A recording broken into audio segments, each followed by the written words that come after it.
गैर इरादतन हत्या जो थी, अकस्मात जिसको कहते हैं, इसमें हमने दो हिस्से किए। अकस्मात तो किसी भी व्यक्ति से किसी भी स्थिति में हो सकता है। गाड़ी चलाता रहे एक व्यक्ति और रास्ते में कोई भी बेध्यान हुआ या कोई रश कर आ गया और अकस्मात हो गया। अकस्मात करने के बाद वो व्यक्ति स्वयं उसको पुलिस स्टेशन या तो हॉस्पिटल ले जाता है, तो इसके लिए कम सजा का प्रावधान किया है। हिट एंड रन केस, मरता हुआ छोड़कर कोई भाग जाता है, तो इसके लिए हमने 10 साल की सजा का प्रावधान किया। जो आतंकवादी कृत्य करते हैं उनके प्रति कोई दया भाव नहीं होना चाहिए। कठोर से कठोर इनके लिए कानून का प्रावधान होना चाहिए। और ये नरेंद्र मोदी सरकार का उचित ही निर्णय है कि आतंकवाद के लिए ये कानून में हमने जगह दी है।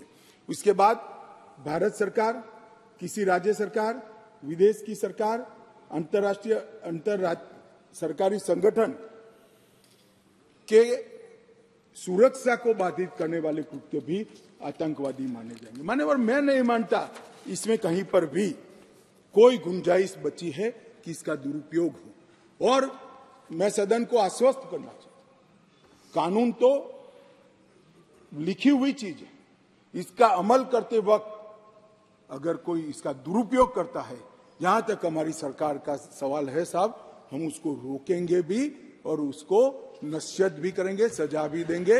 और सबसे ऊपर कोर्ट है।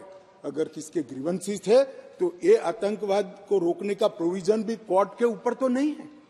धारा लगते ही कोर्ट इसकी मीमांसा करेगी, मगर इसके डर से आतंकवाद को ही न रोका जाए, मैं इस बात से सहमत नहीं हो सकता। मान्यवर, मैं सदन से अपील करना चाहता हूं कि इस धारा को जो मोदी सरकार लेकर आई है, आपका समर्थन चाहिए, आशीर्वाद चाहिए और जीरो टॉलरेंस का एक संदेश इस सदन से जाना चाहिए। मान्यवर, संगठित अपराध की भी पहली बार व्याख्या की गई है।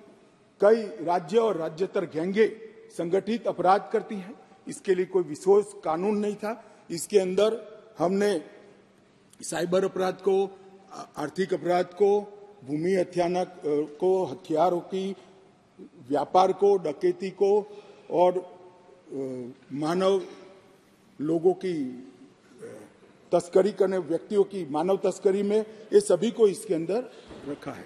आर्थिक अपराध की भी हमने व्याख्या की है। करेंसी नोट, बैंक नोट, सरकारी स्टैंप का कुटकरण, हवाला व्यवहार और बड़े पैमाने पर वित्तीय कपट और आर्थिक व्यवस्था को तोड़ने के सभी प्रयास, इसको भी आर्थिक अपराध की व्याख्या की तरफ पहली बार लाने का काम नरेंद्र मोदी जी कर रहे हैं। और इससे मुझे लगता है कि न्यायपालिका का काम काफी सरल हो जाएगा। मान्यवर, एक मैं स्पष्टीकरण करना चाहता हूं कि गैर इरादतन हत्या जो थी, अकस्मात जिसको कहते हैं, इसमें हमने दो हिस्से किए। अकस्मात तो किसी भी व्यक्ति से किसी भी स्थिति में हो सकता है। एक गाड़ी चलाता रहे एक व्यक्ति और रास्ते में कोई भी बेध्यान हुआ या कोई रश कर आ गया और अकस्मात हो गया। अकस्मात करने के बाद वो व्यक्ति स्वयं उसको पुलिस स्टेशन या तो हॉस्पिटल ले जाता है, तो इसके लिए कम सजा का प्रावधान किया है। और हिट एंड रन केस, मरता हुआ छोड़कर कोई भाग जाता है, तो इसके लिए हमने 10 साल की सजा का प्रावधान किया। और मैं मानता हूं कि इससे हिट एंड रन के केस में काफी कमी आएगी। पर ये करते करते जो डॉक्टरों की नेग्लिजेंसी से अगर किसी की मृत्यु आती है, तो वो भी गैर इरादतन हत्या में आ जाती थी, इसकी भी सजा बढ़ गई। तो हमने इसको एक, मैं आज ऑफिशियल अमेंडमेंट लेकर आऊंगा, डॉक्टरों को इससे मुक्त कर दिया है। इंडियन मेडिकल एसोसिएशन ने मेरे सामने रजूआत करी थी, हमने इसको मुक्त करने का प्रावधान किया। मान्यवर, मॉब लिंचिंग का नया प्रावधान हम लेकर आए हैं। नस्ल, जाति, समुदाय या किसी शंका के आधार पर एक टोला एकत्रित होकर किसी को मार देता है, तो उसमें मैक्सिमम फांसी तक की सजा की है। स्नैचिंग के लिए कोई कानून नहीं था, चैन स्नैचिंग होते थे, मोबाइल होते थे और अलग अलग धाराओं में अंत में कानून के गैप का फायदा उठाकर वो छूट जाते हैं। थे, स्नैचिंग के लिए भी हमने कानून लाया है। और मान्यवर, गंभीर चोट का जो कानून था, इसमें भी हमने 2 डिवीजन करे हैं।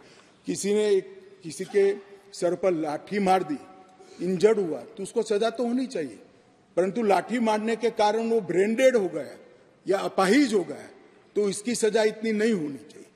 तो संपूर्ण अपाहिजता या तो ब्रेन डेड के केस में हमने 10 साल तक का कठोर दंड देने का प्रावधान किया है, इसको सेपरेट किया है। मान्यवर, गंभीर चोट का जो खंड 117 है, उसमें 10 साल की उम्र कैद का हमने प्रावधान किया है।